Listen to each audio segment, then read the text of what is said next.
রাত থেকে শুরু হওয়া অঝোর বৃষ্টিতে রাজধানী ঢাকার বিভিন্ন এলাকা জলমগ্ন হয়ে পড়েছে। মতিঝিল, আরামবাগ, রামপুরা, বাড্ডা, মিরপুর, ধানমন্ডি ও মোহাম্মদপুরের বিভিন্ন সড়ক সহ বিভিন্ন এলাকার অলিগলিতে তৈরি হয়েছে জলাবদ্ধতা। বৃষ্টিতে ভোগান্তির খবর জানাতে রাজধানীর মিরপুর এলাকা থেকে যোগ দিচ্ছেন সহকর্মী মাহমুদুল হাসান নাজিম। বৃষ্টিতে রাজধানীর চিত্র কেমন দেখছেন, আর যে নগরবাসীর যে ভোগান্তি তা নিয়ে বিস্তারিত জানাবেন। সুনন্দা, আপনাকে ধন্যবাদ। প্রথমে জানিয়ে রাখতে চাচ্ছি সেটা হচ্ছে গত রাত থেকে যে আসলে টানা বৃষ্টিটি শুরু হচ্ছে রাত 12টা থেকে সকাল পর্যন্ত যে বৃষ্টিপাত হয়েছে তা সারা দেশে 34 ডিগ্রি সেলসিয়াস রেকর্ড করা হয়েছে। আর বিশেষ করে সোমবার সাপ্তাহিক যে আজকে অফিস কর্মদিবস শুরু হয়েছে সেই কর্মদিবসের কারণে কিন্তু সকালে যারা স্কুল এবং অফিসগামী কর্মীরা হয়েছেন তারা সবচেয়ে বেশি ভোগান্তিতে পড়েছেন। এবং বৃষ্টিটা আসলে সকাল থেকে কিছুটা থেমে থেমে স্থানকাল বেঁধে কিন্তু এখানে বৃষ্টিটা হচ্ছে, তবে সবচেয়ে ভোগান্তিতে পড়েছে কিন্তু নগরবাসী। এখনও আমি ডিবিসি নিউজের ক্যামেরার মাধ্যমে যদি একটু দেখানোর চেষ্টা করি, সেটা হচ্ছে আমি মিরপুর সড়কে অবস্থান করছি। সেই সড়কটির চিত্র যদি আপনাকে একটু দেখানোর চেষ্টা করি, থেমে থেমে গাড়ি চলাচল করছে। বিশেষ করে ব্যক্তিগত গাড়ির চলাচল সংখ্যাটা একটু বেশি থাকার কারণে এই যানজটটা আসলে তৈরি হয়েছে।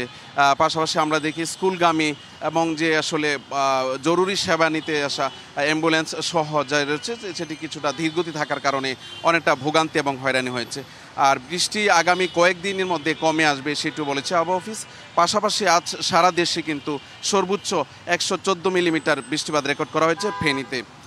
সব মিলিয়ে আসলে যে মিরপুরের অবস্থানটি দেয় এই মুহূর্তে থেমে থেমে যে গাড়ি চলাচল করছে, তারা বলছে নগরবাসী দুই একজনের সঙ্গে যদি আমি একটু কথা বলার চেষ্টা করি, জানার চেষ্টা করব আসলে সড়কের অবস্থানটি যদি একটু জানার চেষ্টা করব আমরা।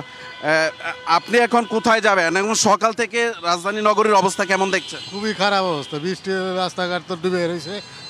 সকালে হয়েছে কয়টায় 6:30 বৃষ্টি, আর এখন বাজে 12টা 12:30, এখনও ক্লিয়ার হয় না। আপনি হেঁটে যাচ্ছেন, গাড়ি কি এরকম দেখা যাচ্ছে কিনা? সব তো জ্যামই, রাস্তায় পার হওয়া যায় না। পুরা 10 নম্বর পর্যন্ত একই অবস্থা, জ্যাম। নাজিম, ধন্যবাদ আপনাকে। ডাকসু নির্বাচনে ব্যাপক কারচুপি হয়েছে বলে অভিযোগ করেছেন ছাত্রদল সমর্থিত প্যানেলের ভিপি প্রার্থী আবেদুল ইসলাম খান। তিনি বলেন, নীলক্ষেতে অরক্ষিত প্রেসে ব্যালট ছাপানো হয়েছে। এছাড়া তদন্তের কথা বলে কালক্ষেপণের কথা হচ্ছে। সকালে ঢাকা বিশ্ববিদ্যালয়ের মধুর ক্যান্টিনের সংবাদ সম্মেলনে এসব অভিযোগ করেন আবিদ। অনিরাপদ ছাপাখানা থেকে ফাঁস হওয়া নকল ব্যালটের মাধ্যমে ভোট কারচুপির অভিযোগ ইতিমধ্যেই এসেছে। 7 সেপ্টেম্বর 2025 তারিখে নীলক্ষেতের গাউসুল আজম মার্কেটের একটি ছাপাখানায় ডাকসু হল সংসদ নির্বাচনের বিপুল সংখ্যক ব্যালট পেপার অরক্ষিত অবস্থায় পাওয়া যায়। অনিয়ম ও অসঙ্গতি সমূহের বিষয়ে বারবার সংশ্লিষ্ট কর্তৃপক্ষকে অবগত করে সমাধানের অনুরোধ করলেও তারা কোনো কার্যকর পদক্ষেপ নেননি, বরং ইচ্ছাকৃতভাবে কালক্ষেপণ করে চলেছেন। ডাকসু নির্বাচন নিয়ে ছাত্রদল সমর্থিত প্যানেলের অভিযোগ নিয়ে জানাতে ঢাকা বিশ্ববিদ্যালয় এলাকা থেকে যোগ দিচ্ছেন সহকর্মী ফরাদুজ্জামান। ফরাদ, ব্রিফিংয়ে আর কি বলেছে ছাত্রদল সমর্থিত প্যানেল, জানাবেন। ধন্যবাদ। আপনি জানেন যে গত 9 সেপ্টেম্বর ডাকসু নির্বাচন অনুষ্ঠিত হয়েছে এবং ইতিমধ্যেই সেই নির্বাচনের ফলাফল সহ যারা প্রার্থী বিজয়ী হয়েছেন সেগুলো কিন্তু প্রকাশ হয়েছে। এই প্রায় 2 সপ্তাহ পরে আজকে ঢাকা বিশ্ববিদ্যালয়ে ডাকসু নির্বাচনের যা ছাত্রদলের মনোনীত প্রার্থী ছিলেন তারা সংবাদ সম্মেলনে এসেছিলেন এবং তারা প্রায় 11টি পয়েন্ট ধরে বেশ কিছু অভিযোগ তুলেছেন ঢাকা বিশ্ববিদ্যালয় প্রশাসন এবং নির্বাচনে যারা দায়িত্বে ছিলেন তাদের অনেকগুলো অভিযোগের মধ্যে সবশেষ যে গুরুত্বপূর্ণ অভিযোগগুলো ছিল, তারা বলছেন যে বিশ্ববিদ্যালয়ের যেই ভোটারের যে ব্যালট পেপার সেই ব্যালট পেপার কিন্তু নীলক্ষেতের একটি দোকানে অরক্ষিত অবস্থায় কিন্তু পেয়েছিলেন, যেটা নির্বাচনকে প্রশ্নবিদ্ধ করেছে। এবং এবার 19 সালে যে নির্বাচন হয়েছিল যেখানে ক্রমিক নম্বর ছিল না, এবারের ভোট কেন্দ্রেও কিন্তু সেই ক্রমিক নম্বর দেওয়া হয়নি, যেটা অস্বচ্ছ নির্বাচনের একটা বিষয় প্রশ্নবিদ্ধ করেছেন। এবং তারা বলছেন যে এই নির্বাচনটাও কিন্তু ধীরে ধীরে কিন্তু প্রশ্নবিদ্ধ হয়ে যাচ্ছে যতক্ষণ পর্যন্ত তারা বিশ্ববিদ্যালয়ের কাছ থেকে কোনো ধরনের সদুত্তর বা কোনো ধরনের আশ্বাস তারা না পাচ্ছেন। তারা বলছেন যে বারবার নির্বাচন অনুষ্ঠিত হওয়ার পর থেকেই যে অভিযোগগুলো পেয়েছেন সেই অভিযোগগুলোর বিষয়ে তারা লিখিতভাবে দিয়েছেন। তারা সহ অনেক স্বতন্ত্র প্রার্থী যারা রয়েছেন তারাও কিন্তু অভিযোগ দিয়েছেন, কিন্তু কোনো বিষয়েই কিন্তু তারা বিশ্ববিদ্যালয় প্রশাসনের কাছ থেকে সহযোগিতা পাননি এমনটি অভিযোগ করেছেন। এবং তারা বলছেন যে নির্বাচনের দিনের যে সিসিটিভি ফুটেজ এবং যে ব্যালট পেপার কতগুলো ব্যালট পেপার ভোট হয়েছে এবং কতগুলো অরক্ষিত ছিল এবং কতগুলো ব্যালট পেপার ফিরে এসেছে সেই তথ্যগুলো কিন্তু তারা চেয়েছেন, এবং ঢাকা বিশ্ববিদ্যালয় প্রশাসন কিন্তু সেইগুলো কিন্তু সরবরাহ করেনি এবং তাদের কাছে কোনো তথ্য দিচ্ছেন, এবং তারা বলছেন যে ধীরে ধীরে কিন্তু তারা কালক্ষেপণ করার চেষ্টা করছেন এবং তারা বলছেন যে তারা স্বচ্ছ রাজনীতির যে ধারাবাহিকতা সেটা তারা ধরে রাখতে চান দেখেই কিন্তু নির্বাচনের পরের দিন যে তারা মিছিল মিটিং বা আন্দোলন যে করার বিষয়টা ছিল সেই বিষয়টা কিন্তু তারা করেনি, এবং তারা বলছেন যে তারা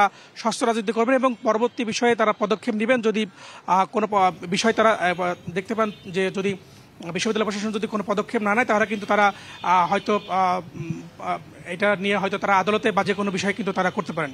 তো এখন পর্যন্ত আমার কাছে এই ছিল সর্বশেষ তথ্য। ফরহাদ, ধন্যবাদ আপনাকে। পোষ্যকোটা বহাল ও লাঞ্ছনার বিচারের দাবিতে রাজশাহী বিশ্ববিদ্যালয়ের কর্মকর্তা কর্মচারীদের কমপ্লিট শাটডাউন চলছে। এছাড়া ক্লাস পরীক্ষা অনির্দিষ্টকালের জন্য বন্ধের ঘোষণা দিয়েছেন শিক্ষকরা। এ বিষয়ে বিস্তারিত জানাতে আমাদের সাথে যুক্ত হচ্ছেন সহকর্মী মীর কাদির। মীর কাদির, কমপ্লিট শাটডাউন কর্মসূচির এই মুহূর্তে ক্যাম্পাসের পরিস্থিতি কেমন দেখছেন, আর এর কারণে রাকসু নির্বাচনের প্রচারে কি ধরনের প্রভাব পড়ছে?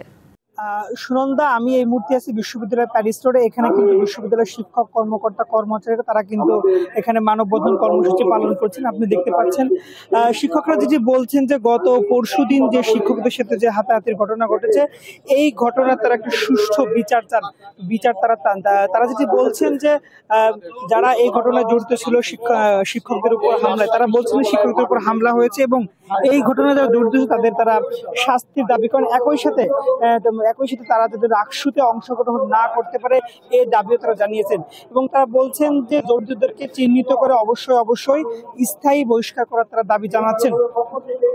একটা বিষয় বলে রাখি, আজকে কিন্তু রাকসুর প্রচার প্রচারণা কাউকে দেখা যায়নি। একই সাথে কিন্তু রাকসু যারা স্বতন্ত্র প্রার্থীরা আছেন তারা যেটি বলছেন যে তারা আজকে একটি সংবাদ সম্মেলন করবে এবং সেখানে তারা একটি বিশ্ববিদ্যালয়ের সুষ্ঠু পরিবেশ এনে তারপরেই তারা রাকসু নির্বাচনের দাবি তারা করবেন। আপনারা দেখতে পাচ্ছেন এখানে কিন্তু বিশ্ববিদ্যালয়ের শিক্ষকের মানববন্ধন হচ্ছে। আমরা একজন শিক্ষকের সাথে কথা বলবো। আপনি একটু বলবেন যে স্যার আসলে আজকে আপনাদের দাবিগুলো কি কি এবং আপনাদের মানববন্ধনের মূল বিষয়? আজকে মানববন্ধনের মূল বিষয় হচ্ছে গত 20 তারিখে যে সংঘটিত ঘটনা, একদল ছাত্র নামধারী সন্ত্রাসী কর্তৃক রাজশাহী বিশ্ববিদ্যালয়ের, বাংলাদেশের দ্বিতীয় বৃহত্তম বিশ্ববিদ্যালয় রাজশাহী বিশ্ববিদ্যালয়ের প্রশাসনের দ্বিতীয় সর্বোচ্চ কর্তা ব্যক্তি মাননীয় প্রভাইস চ্যান্সেলর প্রশাসন, ওনাকে শারীরিকভাবে লাঞ্ছিত করা হয়েছে এবং যে ঘটনাগুলি আমরা ভিডিও ফুটেজে দেখেছি এটি মনে হয়েছে এক ধরনের হত্যা চেষ্টা। এটাকে ইংলিশে বলে অ্যাটেম্পট টু মার্ডার পেনাল কোডের ভাষা অনুযায়ী। ছাত্র নামধারীদের সন্ত্রাসী কাজগুলি করেছে, এটি একদম ফৌজদারি অপরাধ। সেটা উচিত ছিল সঙ্গে সঙ্গে তাকে গ্রেপ্তার করা, আইনের আওতায় নিয়ে আসা, কিন্তু সেটি হয় নাই। কেন সেটি হয় নাই? ইভেন গতকালকে আমরা সিন্ডিকেট হতে দেখেছি, সেই সিন্ডিকেটে কেন তার ছাত্রত্ব বাতিল করা হলো না? এই বিষয়গুলি আমাদের মনে দারুণ এক ধরনের প্রশ্ন। আমরা একটু আরেকজন শিক্ষকের সাথে একটু কথা বলবো যে আপনি একটু বলবেন স্যার যে আসলে এখন আসলে আপনারা কি চাচ্ছেন? আমরা চাচ্ছি হলো যে গণঅভ্যুত্থানের পরে যে সুন্দর একটা বিশ্ববিদ্যালয় চেয়েছিলাম সেটা আমরা এখন দেখছি না। এরকম একটা সুন্দর বিশ্ববিদ্যালয় আমরা দেখতে চাই যেখানে আমরা ছাত্রীদের খুব সুন্দর করে শিক্ষাদান করব। ধন্যবাদ। তো আমরা একটু বলছিলাম, আমরা দেখছিলাম শিক্ষকরা যদি বলছিলেন যে শিক্ষক কর্মকর্তারা বলছিলেন যে তারা আসলে তাদের দাবি, সেই দাবি তারা না মানা পর্যন্ত তারা ক্লাস পরীক্ষায় ফিরবেন। তো এই ছিল সর্বশেষ। মীর, ধন্যবাদ আপনাকে। বৃষ্টি উপেক্ষা করেই বাগেরহাটের সংসদীয় আসন পুনর্বহালের দাবিতে আন্দোলন চালিয়ে যাচ্ছে সর্বদলীয় সম্মিলিত কমিটি। সকাল থেকে জেলা নির্বাচন অফিসের সামনে অবস্থান নিয়ে কর্মসূচি পালন করছে তারা। সম্প্রতি নির্বাচন কমিশনের সিদ্ধান্তে বাগেরহাটে একটি সংসদীয় আসন পুনর্নির্ধারণ করে বাদ দেওয়া হয়। এ সিদ্ধান্তের বিরোধিতা করে সর্বদলীয় সম্মিলিত কমিটি টানা বেশ কয়েক দফা অবস্থান কর্মসূচি পালন করেছে। সর্বদলীয় সম্মিলিত কমিটির নেতারা জানিয়েছে, দুর্গাপূজার কারণে হরতাল অবরোধ কর্মসূচি স্থগিত রাখা হলেও নির্বাচন অফিসের সামনে অবস্থান ও বিক্ষোভ অব্যাহত থাকবে। জুলাই আগস্টের মানবতা বিরোধী অপরাধের দায়ে শেখ হাসিনা সহ 3 আসামির বিরুদ্ধে করা মামলায় 48তম সাক্ষী আলী আহসান জুনায়েদের সাক্ষ্য শেষে জেরা চলছে। সোমবার বিচারপতি মোহাম্মদ গোলাম মুর্তুজা মজুমদারের নেতৃত্বাধীন আন্তর্জাতিক অপরাধ ট্রাইব্যুনাল 1-এ এই সাক্ষ্য গ্রহণের শুনানি শুরু হয়। রাষ্ট্রপক্ষ জানায় এরপর ৪৯তম সাক্ষী হিসেবে সাক্ষ্য দেবেন শহীদ সৈকতের বোন সাবরিনা আফরোজ সেবন্তী। এছাড়া আবু সাইদ হত্যা মামলায় 7ম দিনে সাক্ষ্য গ্রহণ হবে ট্রাইব্যুনাল 2-এ। বিচারিক কার্যক্রমের অংশ হিসেবে এদিন ট্রাইব্যুনালে হাজির করা হয়েছে সাবেক আইজিপি চৌধুরী আব্দুল আল মামুন সহ গ্রেফতার থাকা সব আসামিদের। এই বিষয়ে বিস্তারিত জানাতে ট্রাইব্যুনাল থেকে যুক্ত হচ্ছেন সহকর্মী মিজান আহমেদ। মিজান, ট্রাইব্যুনালে আজ কারা সাক্ষ্য দিতে এসেছেন? সুনন্দা, যেমনটি আপনি দর্শকদের জানাচ্ছিলেন, আলী হাসান জুনায়েদের জেরা কিন্তু চলছে সাক্ষ্য গ্রহণ শেষে, এবং আলী হাসান জুনায়েদ যিনি বাংলাদেশের আহ্বায়ক ছিলেন, তিনি তার সাক্ষ্যে মূলত হচ্ছে বৈষম্য বিরোধী ছাত্র আন্দোলন চলাকালীন সময় ঢাকা বিশ্ববিদ্যালয়ের যে পরিস্থিতি ছিল, 14 জুলাই এই রাজাকারের পুত্র নাতিপুতি ঘোষণার পর যে উত্তাল পরিস্থিতি, এবং 16 জুলাই থেকে শুরু করে যেই সহিংসতা, এই সবগুলোর বর্ণনাই তিনি দিয়েছেন। এবং সেই বর্ণনার ধারাবাহিকতায় আজকে state defence council Amir Hossain তাকে জেরা করছেন, এবং তিনি যেমনটি জানিয়েছেন এই জেরাটিও খুব বেশি বিস্তৃত হবে না। কিছু সময় পরই হয়তো ৪৯তম রাষ্ট্রপক্ষের সাক্ষী হিসেবে সাবরিনা আফরোজ সেবন্তী, যিনি শহীদ সৈকতের বোন, তিনি সাক্ষ্য দেবেন। এবং এই সাক্ষ্যটি বেশ উল্লেখযোগ্য বলে প্রসিকিউশন জানিয়েছে। এর কারণটি হচ্ছে সেবন্তী ইতোমধ্যে কিন্তু সামাজিক যোগাযোগ মাধ্যমে বেশ প্রচার পেয়েছেন, এবং তার বেশ কিছু ভিডিও এবং তার বেশ কিছু বক্তব্য সামাজিক মাধ্যমে এসেছে। এবং এর আগে তিনি কিন্তু আন্তর্জাতিক অপরাধ ট্রাইব্যুনাল যে তদন্ত সংস্থা, সেই তদন্ত সংস্থায় জবানবন্দি দিয়েছেন, এবং সেই জবানবন্দিতে কিন্তু বেশ কিছু তথ্য এসেছে, যেই তথ্যগুলো শুধু শেখ হাসিনা এবং আসাদুজ্জামান খান কামাল কিংবা চৌধুরী আবদুল্লাহ আল মামুন সংশ্লিষ্ট নয়, সেখানে কিন্তু অন্যান্য আওয়ামী লীগের যে সহযোগী রাজনৈতিক সংগঠন ছিল, বিশেষ করে জাসদ সভাপতি সাবেক তথ্যমন্ত্রী হাসানুল্লাহ ইনুর সাথে শেখ হাসিনার যেই কথোপকথন হয়েছে, সে বিষয়টিও কিন্তু আজকে তার এই জবানবন্দির মধ্য দিয়ে ট্রাইব্যুনালে আসতে পারে বলে জানিয়েছে রাষ্ট্রপক্ষ। তাই সাক্ষ্য গ্রহণ চলছে। এরই মধ্যে ট্রাইব্যুনাল 2-এর একটু তথ্য দিয়ে আমি শেষ করতে চাই। সেটি হচ্ছে শহীদ আবু সাইদ হত্যা মামলায় যে শিক্ষার্থী আবু সাইদকে তুলে নিয়েছিলেন, উদ্ধার করেছিলেন, চিকিৎসকের কাছে নিয়েছেন এবং দাফন পর্যন্ত সম্পৃক্ত ছিলেন, সেই সিয়ামের জেরাটি চলছে। এবং এই দুটো মামলারই সবশেষ যে তথ্য আসবে পরবর্তী সময়, তা আমরা আপনার মাধ্যমে আবার জানিয়ে দেবো। ফিরে যাচ্ছি স্টুডিওতে সুনন্দা, আপনার কাছে। মিজান, ধন্যবাদ আপনাকে। ফেব্রুয়ারিতেই ত্রয়োদশ জাতীয় সংসদ নির্বাচন। সারা দেশ প্রস্তুত হচ্ছে একটি অবাধ, সুষ্ঠু ও গ্রহণযোগ্য নির্বাচনের জন্য। কি ভাবছে সাধারণ মানুষ থেকে শুরু করে আগামীর জনপ্রতিনিধিরা, সে কথা জানাতে ডিবিসি নিউজের ইলেকশন এক্সপ্রেস ছুটে যাচ্ছে সব সংসদীয় আসনে। আজ সারাদিন আছে সংসদীয় আসন 22, রংপুর 4-এ। স্বাগত জানাচ্ছি সিএসআরএম ডিবিসি ইলেকশন এক্সপ্রেসে। তিস্তার কোলখেসা, কাউনিয়া, পীরগাছা উপজেলা ও হাড়াগাছ পৌরসভা নিয়ে গঠিত রংপুর 4 আসন। এই আসনটিতে মোট ভোটার প্রায় ৫.৫ লাখ। এই আসনটিতে এরই মধ্যে ত্রয়োদশ জাতীয় সংসদ নির্বাচনকে কেন্দ্র করে বিএনপি, জামায়াতে ইসলাম এবং ইসলামী আন্দোলন বাংলাদেশ ছাড়াও বেশ কয়েকটি ছোট বড় রাজনৈতিক দলগুলো প্রচারণায় নেমেছে। সবথেকে বেশি জনসংযোগ করছেন জাতীয় নাগরিক পার্টি এনসিপির নেতাকর্মীরা। এই মুহূর্তে আমাদের সাথে যুক্ত হয়েছেন গণ অধিকার পরিষদের পীরগাছা উপজেলার সভাপতি এম এ জিহাদ পাটোয়ারি। স্বাগত জানাচ্ছি আপনাকে। প্রথমে আপনার কাছে জানতে চাই, ত্রয়োদশ জাতীয় সংসদ নির্বাচনকে কেন্দ্র করে আপনার দল গণ অধিকার পরিষদ কি ভাবছে এবং কিভাবে কাজ করছে? ধন্যবাদ। আগামী নির্বাচনে যেহেতু 300 আসনে প্রার্থী দিবে, সেহেতু পীরগাছা, কাউনিয়া 4 আসনেও প্রার্থী দিবে বিভিন্নুল হক নূর ভাই। সেজন্য আমরা আগে থেকে প্রস্তুতি নিয়েছি নির্বাচনের মাঠে, যেন আমরা একটা শক্তিশালী ভূমিকা পালন করতে পারি। এই যে আপনারা 300 আসনে প্রার্থী দিবেন, আপনাদের এই রংপুরের যে 6টি আসন আছে, এই 6টি আসনের কতটি আসনে এখন পর্যন্ত প্রার্থী নির্ধারণ করতে পেরেছেন? আমাদের এখানে রংপুর 1 এবং রংপুর 3-এ প্রার্থী নির্ধারিত হয়েছে। দ্বিতীয় দফায় সম্ভবত আরো 2টা প্রার্থী হবে এবং পরবর্তী ধাপে সম্পূর্ণ হয়ে যাবে ইনশাল্লাহ। রংপুর 4 আসনের জন্য এখন পর্যন্ত কেউ আপনাদের সাথে যোগাযোগ করেছে কিনা বা কোনো সম্ভাব্য প্রার্থী পেয়েছেন কিনা? রংপুর 4 আসনে মূলত কেন্দ্র থেকে আমাদেরকে নির্দেশনা দেওয়া আছে, অতি শীঘ্রই এখানে প্রার্থী ঘোষণা করবে। আমাদেরকে নির্বাচনী প্রচার প্রচারণা চালার পারমিশন দেওয়া আছে, আমরা সেভাবেই দলের কাজ করতেছি। কি প্রচারণা চালাচ্ছেন এবং জনগণের কাছে কি বলছেন, তারা কিভাবে সাড়া দিচ্ছে? আমরা মূলত গণসংযোগ করতেছি, প্রত্যেকটা বাসায় বাসায় যাচ্ছি, গ্রামের প্রত্যেকটা মানুষের সঙ্গে কথা বলতেছি যে বিগত সালে যে রাজনৈতিক দলগুলো আছে যারা নির্বাচিত হয়েছিল তারা কিভাবে কাজ করছে, তাদের মধ্যে ত্রুটিটা কোথায়, আমরা সেই জায়গাটাতে বেশি ফোকাস করতেছি। যে আমার পীরগাছা 4 আসনের মানুষ যে এখানে নেতা বা এমপি দিয়ে সন্তুষ্ট না, তাদের ত্রুটিগুলো আমরা শুনেছি, বাসায় গিয়ে শুনেছি, তাদের সঙ্গে সরাসরি কথা বলেছি। আমরা সেই জায়গাগুলোকে মোটিফাই করে কাজ করতেছি যেন এই ত্রুটিগুলো আমাদের দল থেকে না আসে। তো এই আসনের মধ্যে সব থেকে প্রধান সমস্যা কি পেলেন সাধারণ মানুষের সাথে কথা বলে? এইখানে গণসংযোগে সর্বপ্রথম যে সমস্যাটা পেলাম যে এইখানে বিগত 1993 সাল থেকে যে এমপি প্রার্থী তারা সবাই বহিরাগত, মানে পীরগাছা উপজেলার কেউ স্থানীয় না। এর আগে যে টিপু মুন্সি ছিল উনিও ছিল ভাড়াটে একজন এমপি। তো আমাদের এইখানে প্রথম সবাই যেটা আমাকে বলছে যে আমরা নির্বাচনের আগে গণসংযোগ পাই, কিন্তু নির্বাচনের পরে একটা যদি গণসংযোগ পাইতাম, মানে সমস্যা তো শুনেছেন বহিরাগতরা উন্নয়ন করেনি, আপনাদের প্রতিশ্রুতি কি? আমরা ইনশাআল্লাহ প্রতিশ্রুতি দিচ্ছি যে পীরগাছা কাউনিয়া মানুষের মৌলিক যে চাহিদাগুলো আছে সেগুলো আমরা পরিপূর্ণভাবে সকলের কাছে পৌঁছায় দিব, গ্রাম থেকে শুরু করে গ্রাম পর্যন্ত। এখানে বিএনপি এবং জামায়াতের শক্তিশালী প্রার্থী আছে, মানুষ কেন গণ অধিকার পরিষদকে বেছে নেবে? গণ অধিকার পরিষদ একমাত্র বাংলাদেশে একটাই দল যেখানে কোনো দুর্নীতি নাই, চাঁদাবাজি নাই, টেন্ডারবাজি নাই।